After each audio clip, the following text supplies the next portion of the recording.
Hello, good morning, students. Myself Ganesh Rathod, chemistry lecturer. In my last class, we discussion about intermediate. What is intermediate? Types of intermediate. We discuss already carbocation, carbanion, free radicals, and what is carbon. In my last class, the previous day, we discuss about what is carbene, types of carbene, singlet, triplet, what is singlet, what is triplet, and today the next step we today I will teach you reactions of carbene, reactions of carbene. आज का हमारे पास में topic है reactions of carbon intermediate.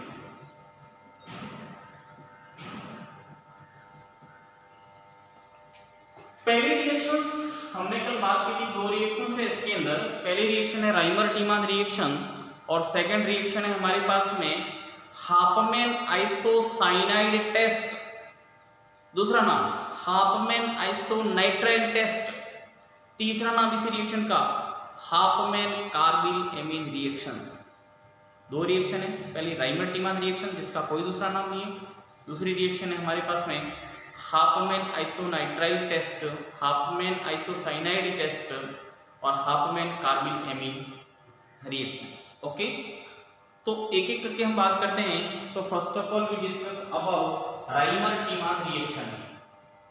तो Reimer Tiemann reaction,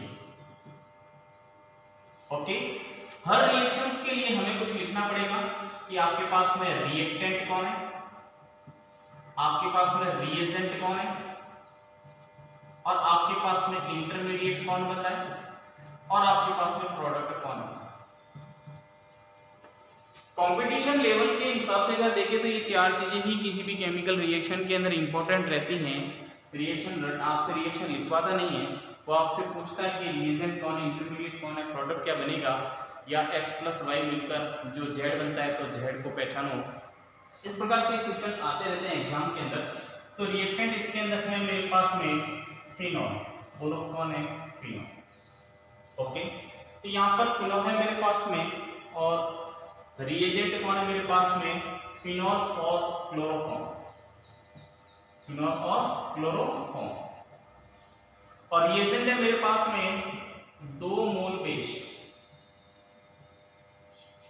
intermediate क्या बनेगा मुझे नहीं पता और प्रोडक्ट क्या बनेगा वो अभी तक हमें नहीं पता, क्योंकि रिएक्शन अभी तक हमने कंप्लीट की नहीं है। तो रिएक्शन को रटने की बजाय इसको मैथमेटिकल तरीके से अगर हम इसको समझे तो हमारे लिए अच्छा रहेगा किसी भी रिएक्शन को समझने के लिए। तो यहाँ पर हमारे पास में अगर इस रिएक्शन को अगर देखें हमारे पास में, तो ये मेरे पास में फिनॉल है, इसकी रिएक्शन हमारे पास में CHCl3 के साथ कराई। यहाँ पर लिखा मैंने बेस, बेस को आप ऐसे भी लिख सकते हैं। यहाँ बेस को लिखने का तरीका है आप KOH लिखो, NaOH लिखो, OH नेगेटिव लिखो, कोई सी भी आप लिख सकते हैं। और बेस का काम पूरी ऑर्गेनिक केमिस्ट्री में एक ही चीज होता है, वो होता है H+ ले जाना। किसको ले जाना, H+ को ले जाना। ओके, तो यहाँ पर हमारे पास में फिनॉल है और ये क्लोरोफॉर्म है और ये रिएक्शन होती है। ऐसा कहा जाता है कि यहाँ पर हमारे पास में रिएक्शन जो रटने वाले, जो टीचर रटाने वाले जो होते हैं, टीचर वो ऐसे ही पढ़ाते हैं। यहाँ पर phenol plus chloroform in presence of base form salicylic, क्या बोलते हैं, सैलिसाइलिक बनता है। एक बार ऑर्थो पे जाएगा और एक बार क्या जाएगा, पैरा पे जाएगा। तो ऑर्थो सैलिसाइलिक और पैरा सैलिसाइलिक बनता है, यानी प्रोडक्ट के अंदर हम लिख सकते हैं हमारे पास में ऑर्थो सैलिसाइलिक, ऑर्थो या फिर पैरा सैलिसाइलिक।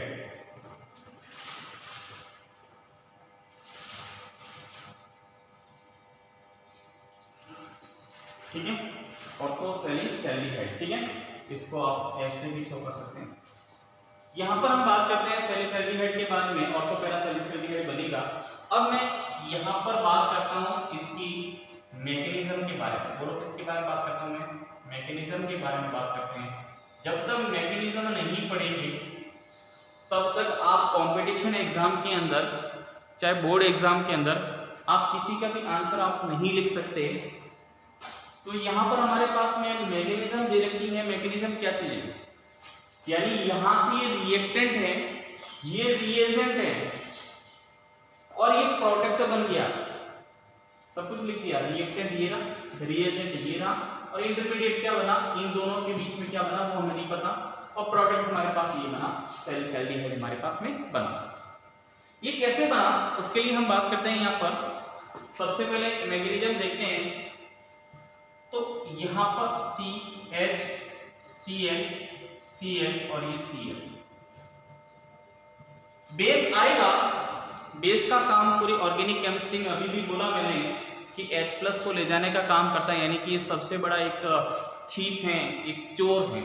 यानी कि बेस कौन है? नॉर्मल बेस अगर आता है तो हम क्या करेंगे वहां पर। आपको मैं तीनों बेस बता देता हूं। हमेशा ये प्रॉब्लम रहती है कि OH नेगेटिव आने पर क्या होगा, एक्वस बेस आने पर क्या होगा। ये नॉर्मल बेस है, बोलो क्या ये नॉर्मल बेस। इसका क्या काम है रिएक्शन में? एक्वस बेस अगर आता है तो क्या काम का है, मतलब यहाँ पर इसका लिखा होगा कि ACQ और OH नेगेटिव ऐसा भी लिखा हुआ आएगा, तो उसमें क्या काम करेंगे अपन। नेक्स्ट है अपने पास में एल्कोहलिक OH नेगेटिव, यानी एल्कोहलिक बेस अगर आता है तब हम क्या करेंगे। तो बेस तो सभी बेस ही हैं, लेकिन हर जगह इस रिएक्शन में क्या आ जाता है, अपना अलग अलग क्या आ जाता है, काम आ जाता है। ओके, तो हमें रिएक्शन में कैसे पहचानेंगे? अगर वो पूछता है कि नॉर्मल बेस के साथ रिएक्शन करनी है तो इसका काम है, ये सबसे बड़ा क्या है, ये मेरे पास में ये चोर है। बोलो कौन है? ये चोर है। और चोरी किसकी करेगा? H+ की। बोलो किसकी करेगा? H+ की। एक्वस का मतलब पानी है, H+ है, OH- है, H+ और OH- है। इसका मतलब यहाँ पर क्या होगा, यहाँ पर H+ और OH- का क्या होगा, एडिशन होगा। बोलो क्या होगा, एडिशन होगा। एल्कोहलिक का मतलब यहाँ पर क्या बनने वाली है, एल्कीन बनने वाली है। बोलो क्या बनने वाली है, एल्कीन बनने वाली है। और यहाँ पर क्या देगा, यहाँ पर OH जुड़ेगा, यानी कि एडिशन ऑफ OH, यानी यहाँ पर क्या बनेगा, एल्कोहल बनेगा। बोलो क्या बनेगा, एल्कोहल। एक्वस बेस की रिएक्शन करेंगे तो एल्कोहल बनेगा, एल्कोहलिक बेस के साथ रिएक्शन करेंगे तो एल्कीन बनेगी, और नॉर्मल बेस के साथ रिएक्शन करेगा तो H+ ले जाने का काम करेगा। और क्या बनता है वो हम इस रिएक्शन के थ्रू देखेंगे कि हम क्या बनाते हैं इसमें। ओके, तो सबसे पहले OH नेगेटिव लिखा हुआ है, तो यहाँ पर नॉर्मल है, तो ये सबसे पहले इसको H+ लिख दिया। तो यहाँ पर हाइड्रोजन और कार्बन के बीच में इलेक्ट्रोनेगेटिविटी में डिफरेंस है, तो the difference between the hydrogen and carbon, then more electronegativity atom as per periodic table is the element of carbon. So these shade paid electron attract by these carbon. यहाँ पे shade paid के electron है वो carbon attract करेगा, तो H के पास कौन सा चार्ज आएगा, पॉजिटिव, और कार्बन पे कौन सा चार्ज आ जाएगा, नेगेटिव। लिखो कार्बन पे नेगेटिव, Cl Cl Cl, और यहाँ पर H+ आएगा तो H+ OH- मिलकर क्या निकल जाएगा, इसका पानी बाहर। यहाँ पर हम बात करते हैं, नेक्स्ट देखते हैं हम सबसे पहले।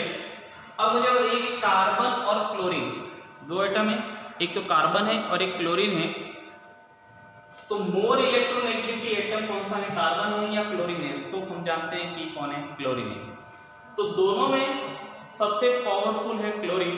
इसको हम ये समझ सकते हैं कि किसी भी देश के अंदर, जैसे हमारे देश के अंदर जब तक प्रधानमंत्री प्राइम मिनिस्टर होते हैं तब तक किसी भी मुख्यमंत्री का जो डिसीजन होता है वो नहीं चलता। जो फाइनल डिसीजन होता है वो कौन होता है, जो प्रेसिडेंट होता है, प्रेसिडेंट का रहेगा। और अगर प्राइम मिनिस्टर है किसी देश में तो वो प्राइम मिनिस्टर का रहेगा। ओके, तो यहाँ पर अपने पास में सबसे पावरफुल है क्लोरीन, लेकिन कार्बन पे कौन सा चार्ज आ रहा है, नेगेटिव। इलेक्ट्रॉन काउंट करो, 2 4 6, एक बॉन्ड में 2 इलेक्ट्रॉन, 4 6 और 2 8। अभी तक हमारे पास कितने इलेक्ट्रॉन थे? 8 थे। मतलब यहाँ पे इलेक्ट्रॉन ये क्या कर सकता है? ये दे सकता है, न कि ले सकता है। लेकिन यहाँ पर कार्बन और क्लोरीन में इलेक्ट्रोनेगेटिव में डिफरेंस है। कार्बन क्लोरीन की कंपैरिजन के अंदर लो इलेक्ट्रोनेगेटिविटी है और साथ में नेगेटिव चार्ज लेकर बैठा है। तो यह बात किसको अच्छी नहीं लगती है? क्लोरीन को नहीं लगती है। और वह किसी जमाने में कार्बन के साथ जो ये बॉन्ड बनाता, ये क्या करता है कि ये अपने इलेक्ट्रॉन को अपनी ओर क्या करता है? अट्रैक्ट कर लेता है, खींच लेता है। तो यहाँ से क्या निकल जाएगा? Cl नेगेटिव निकल जाएगा। अब ऐसा करने से ये कार्बन और ये क्लोरीन, कार्बन को लगे कि और ये भी क्लोरीन अपने इलेक्ट्रॉन नहीं ले जाए, इसलिए जल्दी से जो इलेक्ट्रॉन दिखता है वो कहाँ पे शो कर देता है? यहाँ पर दे देता है और यहाँ पर आ जाते हैं यह कार्बन और एक क्लोरीन, ये दूसरा क्लोरीन। इस कार्बन के पास इलेक्ट्रॉन काउंट करें तो 2 4 6। अब मुझे बताइए कि ये क्या हो गया? मेरे पास में ऑक्टेट इसका क्या हो गया? इनकम्प्लीट हो गया। ऑक्टेट इनकम्प्लीट इसका मतलब अब ये इलेक्ट्रॉन दे नहीं सकता, बल्कि क्या कर सकता है? ले सकता है। और जिसका octet incomplete, these species known as carbocation. Intermediate के रूप में हम इसको क्या बोलते हैं? कार्बोकैटायन बोलते हैं। क्या बोलते हैं? कार्बोकैटायन बोलते हैं। यानी ये मेरे पास में एक क्या हो गया? एक कार्बोकैटायन हो गया। कार्बन पे पॉजिटिव चार्ज नहीं है, फिर भी क्या है? ये कार्बोकैटायन। क्यों? क्योंकि इसमें क्या है? यहाँ पर इलेक्ट्रॉन की क्या है? कमी। अगर मैं इसको रिएजेंट के रूप में लिखूं कि वहां पर अपने पास में टाइप्स ऑफ इलेक्ट्रोफाइल है कि न्यूक्लियोफाइल है कि अपने पास में क्या चीजें, तो यहाँ पर इलेक्ट्रोफाइल के अंदर मैंने बात की थी कि जिसके पास में ऑक्टेट इनकम्प्लीट होगा वह इलेक्ट्रोफाइल होगा, यानी जो इलेक्ट्रॉन ले सकता है वो कौन होगा? इलेक्ट्रोफाइल। तो यहाँ पर हम इसको क्या बोलेंगे? ये मेरे पास हो गया इलेक्ट्रोफाइल। बोलो क्या है मेरे पास? ये इलेक्ट्रोफाइल। ओके, ये इलेक्ट्रोफाइल यानी जितनी भी प्राइमर डिमांड रिएक्शन, इसका मतलब ये इलेक्ट्रोफिलिक रिएक्शन शो करेगी। अब एडिशन करिए, सब्स्टिट्यूशन कर रही है वो बात की बात है, लेकिन फिलहाल कौन सी रिएक्शन करेगी? इलेक्ट्रोफिलिक रिएक्शन शो करेगी। 6 इलेक्ट्रॉन है। अब ये कार्बन इलेक्ट्रॉन का क्या है? भूखा है। यहाँ पर ऑक्टेट ये कंप्लीट करना चाहेगा, इसका मतलब इसको इलेक्ट्रॉन चाहिए। और इसको इलेक्ट्रॉन कौन देगा? वो नेक्स्ट स्टेप पे हम बात करते हैं। सेकेंड स्टेप हम बात करते हैं यहाँ पर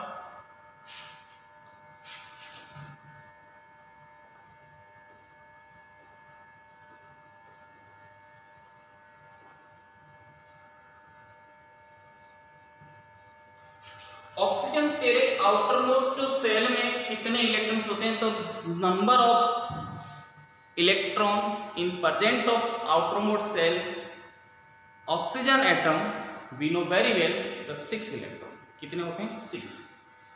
तो 6 इलेक्ट्रॉन में से एक इलेक्ट्रॉन इस बॉन्ड में बॉन्ड बनाने के लिए दिया होगा, एक इसको दिया। इसका मतलब अभी भी हमारे पास में ऑक्सीजन के पास में कितने इलेक्ट्रॉन हैं?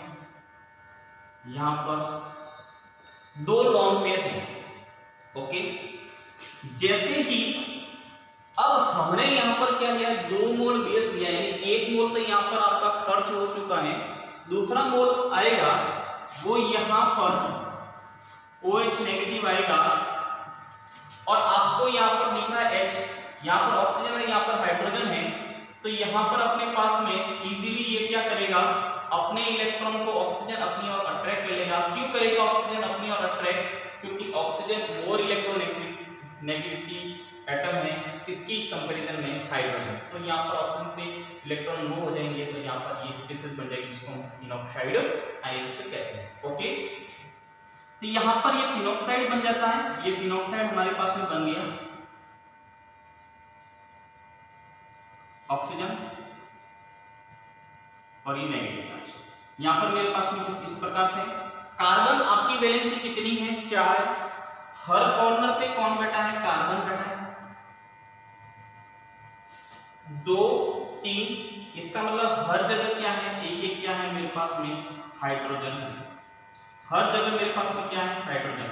लेकिन हम हर रिएक्शन के अंदर हाइड्रोजन हम लिखेंगे नहीं। हम क्या करेंगे? इसको हम जहां भी हमारी जरूरत होगी वहां पे हम इसको क्या करेंगे? हम इसको शो करेंगे।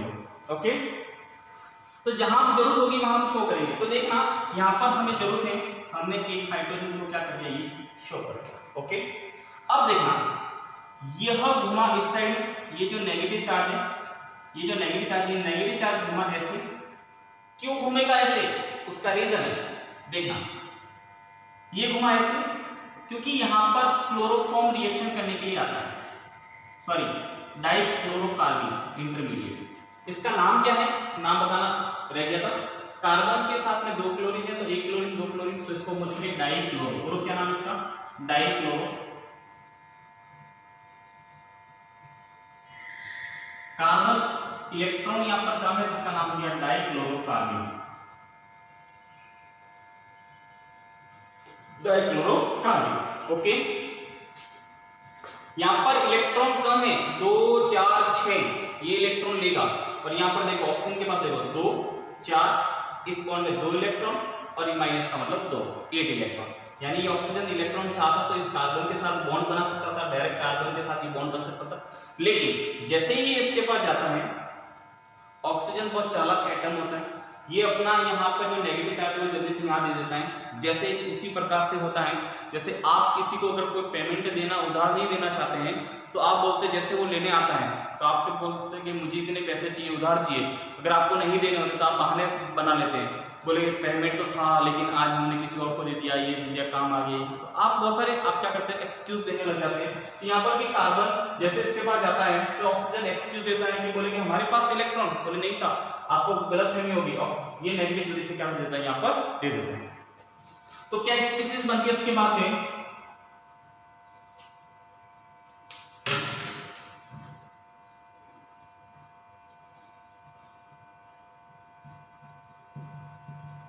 ओके यहां पर मेरे पास में हाइड्रोजन। अब देखिए ये घुमाइए तो ये कहां आएगा, यहां पे आएगा, तो यहां पर मेरे पास कौन सा चार्ज आ गया, नेगेटिव, और ये कुछ इस प्रकार से।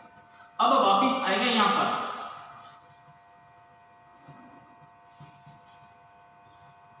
अब देखो यहां पर इलेक्ट्रॉन काउंट करते हैं, 2 4 माइनस का मतलब क्या है, मेरे पास 2 और ये 2 4 6 और 2 8, यहाँ पे 8 इलेक्ट्रॉन और यहाँ पे कितने 6। इसका मतलब ये तो न्यूक्लियोफाइल की काम करेगा, और एक इसके बाद काम करेगा इलेक्ट्रोफाइल। ये इलेक्ट्रॉन देगा और इलेक्ट्रॉन लेगा, तो यहाँ पर बॉन्ड बनाते हैं,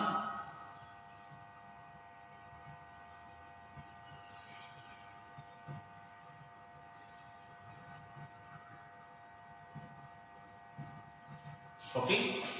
लेकिन ऐसा करने से ज्यादा मदद भी नहीं करनी चाहिए इंसान की। ऐसा करने से इसकी जो एरोमेटिसिटी थी इस कंपाउंड की, वह ऐसे करने से इसकी एरोमेटिसिटी क्या हो जाती है, खत्म हो जाती है। कैसे,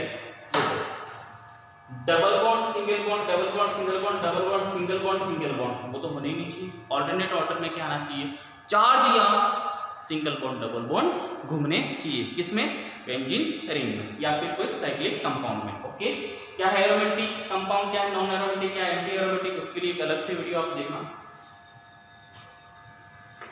यहां पर बात करते हैं सबसे पहले, तो ये एरोमेटिसिटी खत्म हो जाती है, तो इससे पहले ये क्या कर लेता है, जल्दी से अपने इलेक्ट्रॉन यहाँ पे दे देता है। ऑक्सीजन को लगता है कि भाई किसी जमाने में हमारा एक साथी खो गया था, मुझे लगता है वो साथी कौन है, यही है। तो ये जल्दी से ऊपर चला जाता है और यहाँ पर क्या आ जाता है, नेगेटिव, और यहाँ पर ये H+ के रूप में निकल रहा है। ये H+ इसको पकड़े उससे पहले इस कार्बन की वैलेंसी देखो 1 2 3, इसका मतलब कार्बन चाहेगा कि भाई आप वहां पर न जाके कहाँ आ सकते हैं, यहाँ पर, तो ये कहाँ जुड़ेगा,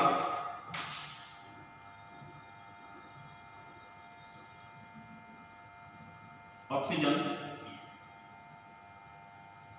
negative, double bond single bond double bond, और यहाँ पर CH और ये C।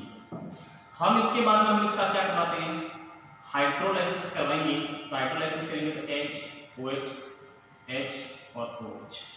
क्या स्पीसीज बनने वाली है,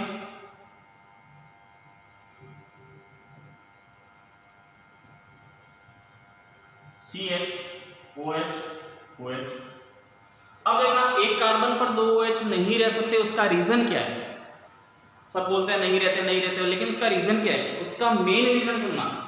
ऑक्सीजन के आउटरमोस्ट सेल में इलेक्ट्रॉन कितने होते हैं, 6 होते हैं। एक इसको दिया, यानी 2 लॉन पेयर यहां पर है, 2 लॉन पेयर यहाँ पर है। 11th क्लास का VSEPR सिद्धांत थ्योरी के तहत देखते हैं, पर प्रिंसिपल देखते हैं तो वहां पर स्पष्ट बोला गया कि लॉन पे लॉन में सबसे ज्यादा क्या होता है, रिपल्सन होता है। इसका मतलब ये क्या करेगा, एक दूसरे को दूर फेंकेंगे। इसका मतलब यहां से सीधा बोलो क्या निकल जाएगा, यहाँ पर पानी निकल जाएगा इसका। इसको मैं थोड़ा ऊपर लिख लेता हूं।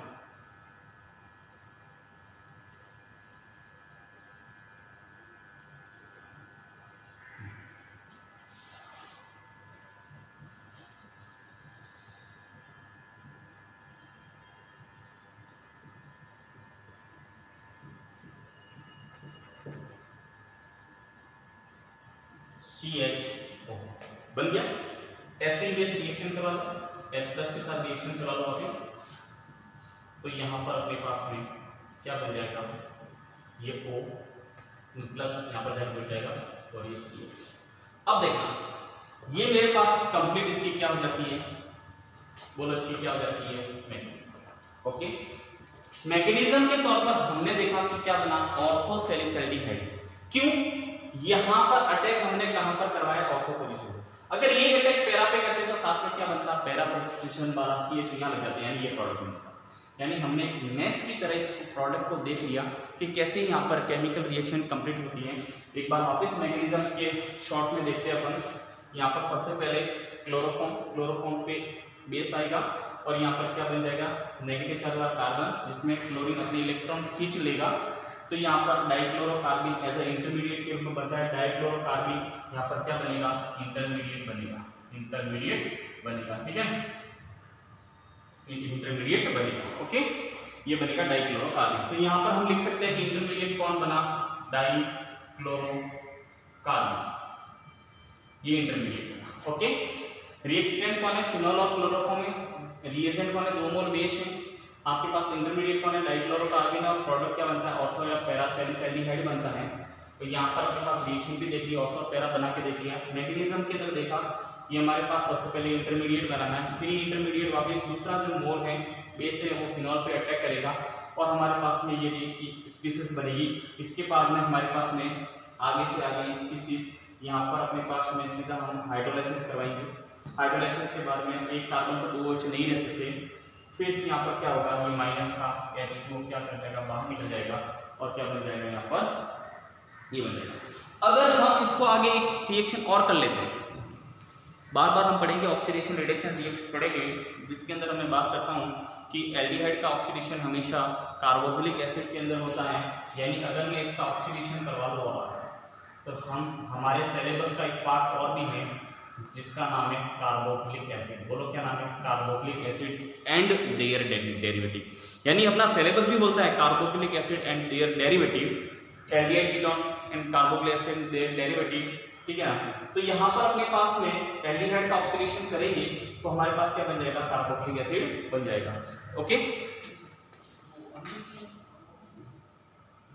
तो इसका नाम है हमारे पास में यह सैलिसैल्डिहाइड का, इसका नाम है सैलिसिलिक एसिड। बोलो क्या नाम है, सैलिसिलिक एसिड।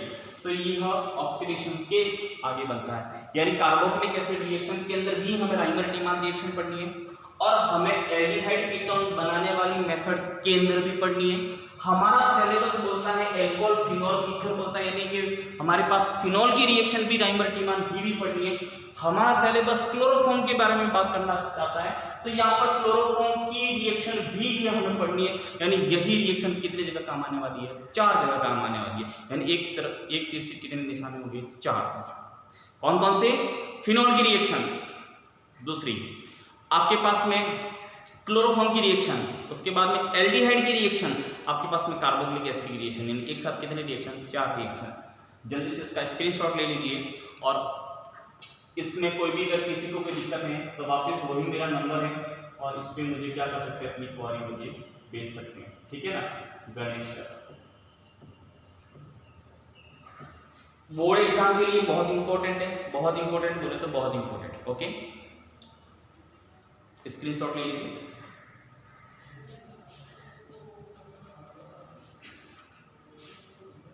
कोरोना की वजह से घर पर रहिए, सुरक्षित रहिए। डेली पेशेंट बढ़ रहे हैं, ऑनलाइन स्टडी को ज़्यादा इंपॉर्टेंस दीजिए। अपने नोट्स डेली टू डेली बनाइए और कुछ भी क्वारी हो तो मुझे इस नंबर पे अपनी व्हाट्सअप कर सकते हैं, आप मुझे कॉल करके पूछ सकते हैं। Okay, thank you.